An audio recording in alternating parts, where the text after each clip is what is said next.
Hey everybody, I'm Adam Shafran, and I operate and own a nursery that some people call Flying Fox Fruits. And I have my buddy Chris Lehman from Freedom Fruits. He's helping me film today. Bless him. Well, thank you. I really appreciate that, Chris. I do. Well, today the purpose of this video is just really probably going to plant a tree. We're supposed to have some winds coming, maybe. They said. I think it's like a 20% chance of tropical storm force winds. You know, 20% chance. I'm gonna go ahead and plant the jabuticaba right before that possibly comes and just see what happens. If nothing happens as a result and there's no problems, I won't probably post any videos about it. But if there is any problems, I'll do an update and tell you why there was a problem. I don't think it's gonna be a problem really, because jabuticabas are such trees that they can just be blown over and over and over and over again. I've had multiple hurricanes come and pitch them this way and pitch them that way. As long as you water them, they seem to hang on. You know what I mean? They just kind of get toppled over and lean over. Actually, if you see Grimmel Grove at Big Pine Key, the original Grimmel tree was just laid over, man. And I was, you know, you can leave them that way and they do fine. Just keep watering. You know, they get laid over, keep watering. Heck, I've seen oak trees out there in the woods that are laid over, that are in like a swampy area. They just had that one root hanging on, I guess, you know. You've got all these roots, and one's hanging on, and anyway. This right here is a variety of Plinia cauliflora. It's called, oh, I'm gonna butcher the name, Purple Pulp, or Roxa Polpa, Roxa Polpa, something like that. But I've seen different varieties of jabuticaba where they advertise or say that it has a pink flesh, like Plinia oblongata is gonna have like a pink flesh from what I've seen. But this has got a pink flesh like a dragon fruit, dude. Like, I mean, vivid pink, not hints of it, through and through, like hot, deep pink like a dragon fruit. Wow. It's supposed to have a thick skin, big seeds, but a larger fruit and sweet fruit. So it's not like, you know, the red jabuticaba or the scarlet or the anomaly, you pop that thing in your mouth and you can eat the skin and it's not gonna really hold you back. I mean, if you eat 50 of them or 20 of them, maybe, you know, some people might not like the way the skin tastes, but it's easy eating the skin. And then there's some of the hybrids that I've selected here, like the Kimber, which is a supposed hybrid of Grimmel and red. The skin is just a little thicker and like nastier, which is a trait of the Grimmel. Anyway, I'm just running my mouth about jabuticabas today. I really like them a lot. I'm not gonna say it's my favorite, but I dedicated a lot of energy. I'd say the most energy out of all the plants that I could have picked. I dedicated the most energy to try to understand these ones. I felt like I could make a difference. So this is, let's take a real quick look. Look over here. Look at what people freak out about. Now, people freak out when they see this, but me, I love it. I really like it. It's stylish to me, all right? It's like ear piercings or like tattoos, all right? It ain't gonna hurt you. Some people like the way it looks. And to me, this is just stylish to me. Do you know what does it, Chris? Do you want me to tell you? Caterpillar? No, and I would think the same thing. A caterpillar or like an ant. But it's what's called a leaf cutter, the mason bee or a leaf cutter bee.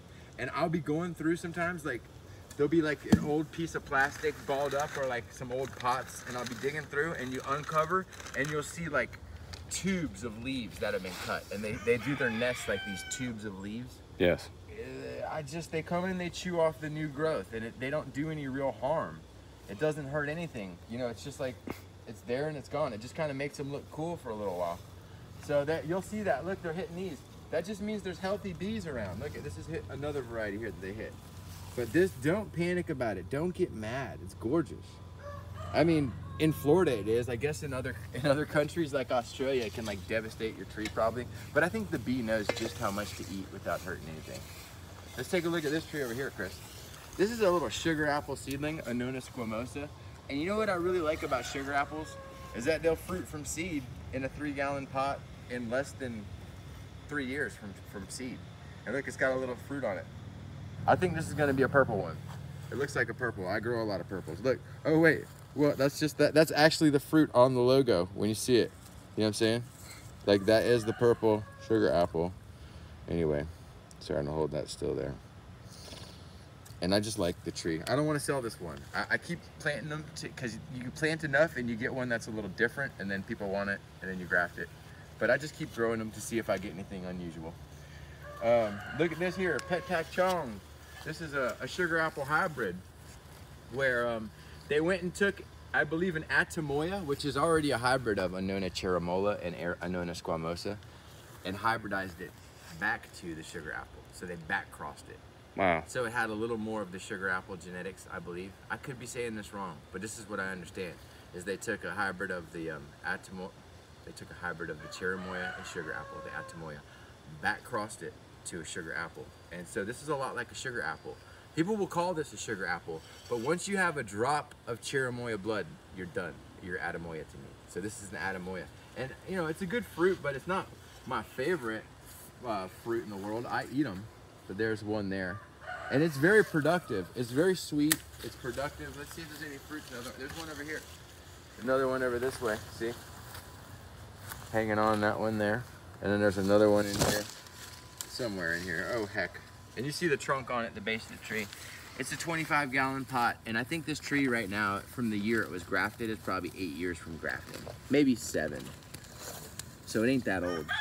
And you know, they're not a super long-lived tree. I heard they only have like a productive lifespan of maybe 30 years or something. I don't know, like a stone fruit almost. Like think of peaches, pears, and apples. They don't live forever. Let's show them this tree right here, Chris. Now, this one's really rare, so I've been told. But I'm gonna butcher the name.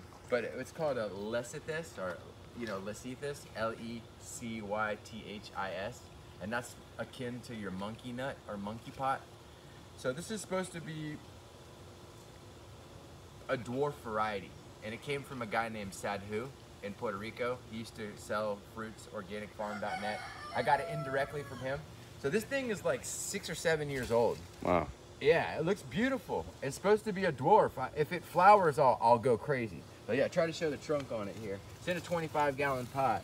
It's hard to see the trunk on it, but it's starting to split at the bottom. Like the bark might start to furrow. I don't know if that's good or bad or what. Probably has ants on it. But if this thing could flower, I would be so happy. We got a little BQ longan. BQ. And make sure to thin them out. I'm not having no trouble doing that. They're falling off. Let's see anything falling off. Yeah, heat, drought makes them do that. I always pull my weeds in the video, like I'm always playing catch up, you know? Like I should have done this last week, but now that you're looking at my plants, I gotta hurry up and catch up. Show them this one, Chris. Now, this is a rare one. Campo Magnesia Feia. P-H-A-E-A or something, you know, I forget how to say it. But it's a flying saucer fruit, or cambusi. Yeah, I probably said the name wrong there too. But it is flying saucer fruit. It looks like a green flying saucer, and it's supposed to be rare. I've got one. It's hard to grow, man. Really hard to get started. And you see how the leaves are like a little deficient? Yeah. It's coming through it though. It's got, you know, the new growth is good. So it's always kind of struggling, always kind of doing all right. Hates the heat. The heat will zap that thing. You want to plant a tree really quick and call it a day? Sure. Let's do this. All right, I'm gonna, you wanna probably follow me this way. These are a bunch of Sabaras here I have in like a floodplain. I made like a little dish. You see this is like a rim that's just logs and stuff. I laid down plastic and that keeps them flooded so they can stay in a 3-gallon pot for a long, long time. And then eventually I can plant these out in the grove and graft them and top work them. And I'm thinking about planting all these. Would you believe that? If not, I'll put them in a bigger pot, but I'm keeping them. Not for sale. Let's hurry up and get this done so the upload time isn't 50 million seconds. What do you say, Chris? Let's plant this stupid tree here. No, this stupid one, the one that blew over in that storm. Ooh, that one. Sorry to be pushing you around backward. Rex is laying by the door. So I'm gonna grab this and head back the other way. This is a tree right here. This is a E.S.A.L.Q. phitrantha. It blew over the other day and knocked over. It broke a branch off of my tree, so I'm mad at this tree. Let's go plant it somewhere to get revenge on it. Let's find somewhere good, Chris. I don't wanna mess this up, man. This could be everything. You know, I could just put it right freaking here, dude. Right there. You could. I'm thinking about it long and hard, actually. I don't see what's stopping me. Some healthy looking soil. It is, but this is all used to be old driveway. Let's see if I can even get a hole in right here. If I can get this started, I might just do it. Let's just call it a day. I don't care anymore. This is called not caring. This is called making poor decisions. Let's see if we can get a hole in. I don't think so. I think it's a little rough. I might need a crowbar or a pickaxe. I don't know. This tree might end up here, but I'll probably eke it out over this way. And I'm putting it in tight next to another tree. It's under an oak tree. I'm making decisions here. The reason I was thinking to do it right here, Chris, is because look what's over here in the ground. This is my E.S.A.L.Q that's in the ground. And it's done beautifully, you know? You figure if one's doing all right, the next would do okay, but that sucker's in the ground. And it's grafted. So it's flowered but hasn't set. I better hurry up and get this done. Oh, Chris, these decisions we have to make. Whoa. Whoa. Well, we might try to mosey on down the line.